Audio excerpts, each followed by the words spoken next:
Example है बच्चों यहाँ पे 3.5 जो कि एनसीईआरटी बुक के पेज नंबर 74 पे है। तो यहाँ पे क्वेश्चंस में बताया जा रहा है कि द इनिशियल कंसंट्रेशन दे रखी है किसकी, N2O5 की, in the following first order reaction की। तो ये फर्स्ट ऑर्डर की रिएक्शन के लिए रखा है इन्होंने, वाज 1.24 इंटू 10⁻⁻2 मोल पर लीटर एट टेम्परेचर 318 केल्विन। और आपको बताया जा रहा है कि कंसंट्रेशन जो है आफ्टर 60 मिनट के बाद इसकी रिड्यूस हो जाती है कितनी, 0.2010 टू 10⁻⁻2 मोल पर लीटर। तो आपको निकालना है calculate the rate constant at the temperature 318 kelvin. तो देखिए बच्चों यहाँ पे आपने एक फॉर्मूला पढ़ा होगा, वो फॉर्मूला आप जानते हैं कि फर्स्ट ऑर्डर की जो रिएक्शंस होती है उसके लिए इंटीग्रेट रेट इक्वेशन का फॉर्मूला होता है K is equal to 2.303 upon t log R naught upon R. R naught का मतलब होता है यहाँ पे इनिशियल कंसंट्रेशन, आर का मतलब होता है जो कंसंट्रेशन आफ्टर टाइम के बाद बचती है उसको बोलते हैं आर, और के क्या कहलाता है आपका रेट कांस्टेंट। तो देखिए इसी फॉर्मूले का यहाँ पे यूटिलाइज करेंगे। यहाँ पे आपको देखिए क्या दे रखा है, यहाँ पर जो इनिशियल कंसंट्रेशन थी इसकी वो कितनी है, 1.24 इंटू 10⁻⁻2 मोल पर लीटर, यानी कि इसको हम किससे लिखेंगे, आर नॉट से। और टेम्परेचर यहाँ पे कितना दे रखा है, 318 केल्विन आफ्टर टाइम। फिर टाइम को लिखेंगे टी से, टी बराबर दे रखा है आपको कितना, 60 मिनट्स। आप इसको सेकंड में कन्वर्ट मत करिए, मिनट में रहने दीजिए, आंसर हम लास्ट में मिनट में ही दे देंगे इसका। और फिर इसकी टाइम, इस पे कंसंट्रेशन इसकी कितनी बचती है उसको हम किससे लिखेंगे, आफ्टर टाइम के बाद जो भी कंसंट्रेशन होती है उसको हम लिखते हैं आर से। तो आर की वैल्यू आपको यहाँ पे दे रखी है 0.20 इंटू 10⁻⁻2 मोल पर लीटर। अब देखिए आपको यहाँ पे फाइंड करने को क्या कहा जा रहा है, कैलकुलेट द रेट कांस्टेंट। तो रेट कांस्टेंट को हम किससे लिखते हैं, के से। के आपको क्या करना है, फाइंड करना है। अब आप देखिए फॉर्मूला इसी का हम अप्लाई करेंगे जो हमने लिख रखा है। फॉर्मूला आप जानते हैं रेट कांस्टेंट का, आर नॉट और आर की टर्म्स में होता है 2.303 upon t log 10 R naught upon are.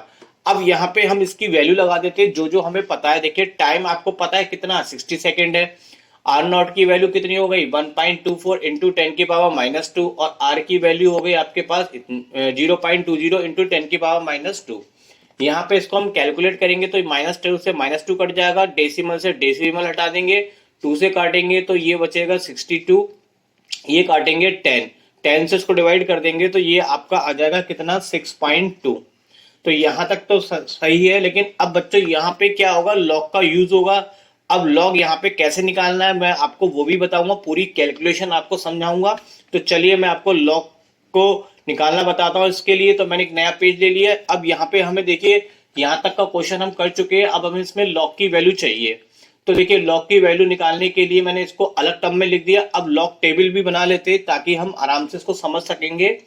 देखिए लॉग की वैल्यू निकालनी है 6.2 की। तो लॉग कैसे निकलता है, जो पॉइंट से पहले का नंबर होता है, जैसे कि यहाँ पे 6 लिखा है, आप इसको 6 ना पढ़ के इसको डिजिट पढ़ेंगे। ये कितनी डिजिट है आपकी, 1।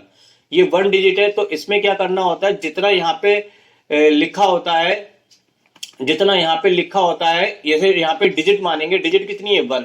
तो 1 में से हम 1 क्या कर देंगे, माइनस करेंगे, तो कितना बचेगा आपका, 0। तो इसको हम लिखेंगे 0 पॉइंट। अगर यहाँ पे मान लो कि इस तरह से होता है 62.3, तो यहाँ पे कितनी डिजिट होती है आपकी, 2 डिजिट होती, और 2 में से फिर 1 को माइनस करते हैं तो कितना लिखते हैं, 1। तो यहाँ पे लिखते हैं हम 1 पॉइंट।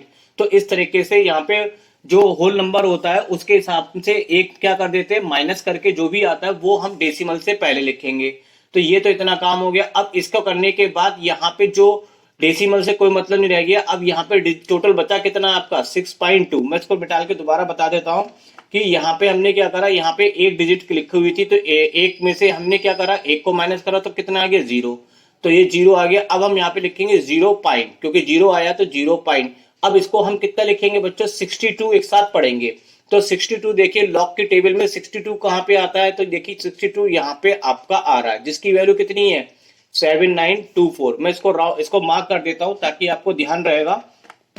तो यहाँ पे 62 की वैल्यू, यानी कि यहाँ पे हमने 6 का एक डिजिट है तो एक में से एक माइनस किया, कितना आ गया, 0। अब यहाँ पे 62 का टेबल से देखा तो कितना आ गया, 7924।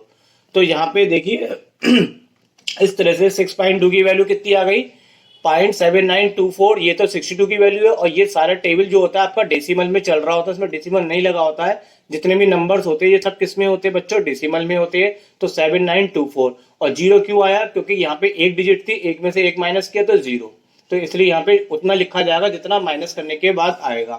तो ऑल ओवर ये हमारे पास 6.2 की वैल्यू आ गई। अब हम इस कैलकुलेशन को करते हैं आगे कंटिन्यू।